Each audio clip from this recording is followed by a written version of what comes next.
नमस्कार बंधुरा एनाराम kitchen and Fani गेमे सबाइके स्वागत। आज निये एलाम नतून एकटी यूनिक रेसिपि तेतुलेर टक। आमेर टक अनेकेई खेयेछेन किन्तु कखनो कि मौसुमी लेबुर टक खेयेछेन? चलुन बंधुरा किभाबे रेसिपिटी बानाबे देखे नेওয়া যাক।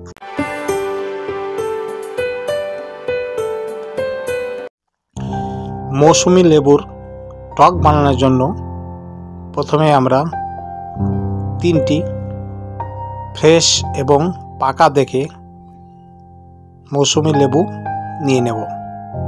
एरपर एइगुलोके एकटी चाकुर माध्यमे दु टुकरो करे नेब।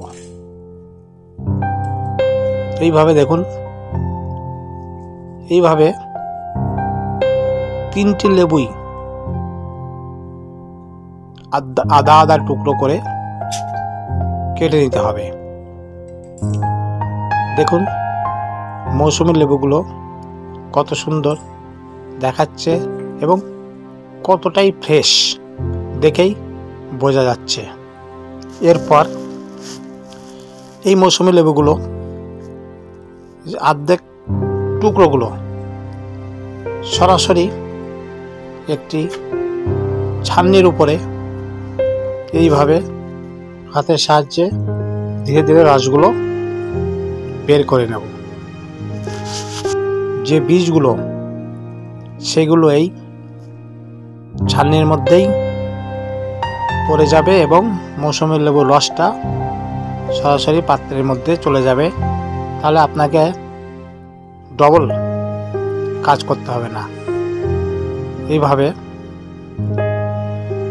যে লেবুগুলো ছিল টুকরোগুলো সেগুলো এক এক করে এইভাবে রস বের করে নেব। দেখুন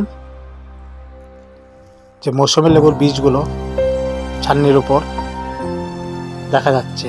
এইভাবে রসগুলো বের করে নিয়েছি। এরপর একটি কড়াইতে সামান্য পরিমাণে সরষের তেল এবং একটি শুকনো লঙ্কা এই তেলের মধ্যে দিয়ে দেব।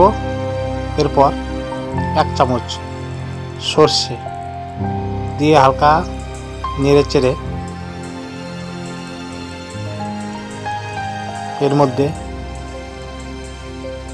পরিমাণ মতো জল দিয়ে দেব। জলটা ফুটে উঠলেই স্বাদ মতো লবণ এবং সামান্য পরিমাণে হলুদ দিয়ে দেব। এরপর এর মধ্যে পরিমাণ মতো চিনি দিয়ে দেব। এই টকটা বানানোর জন্য সম্পূর্ণ উল্টো। যেমন তেঁতুলের টক, অন্যান্য টক বানানোর জন্য প্রথমে তেঁতুলের জলটা গুলিয়ে সেটাকে কড়াইতে দেওয়ার পরে তারপরে চিনিটা দেওয়া হয়। কিন্তু এই ক্ষেত্রে যেহেতু মৌসুমী লেবু, এই লেবুটা যদি প্রথমেই আমরা কড়াইতে দিলে তিতো হয়ে যাবে। এরপরে যে রসটা বের করা ছিল সেটা এর মধ্যে দিয়ে দিলাম।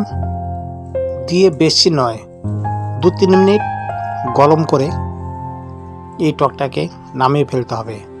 না হলে জালটা বেশি হয়ে গেলে টকটা তিতো টাইপের হয়ে যাবে। দেখুন হয়ে গেছে।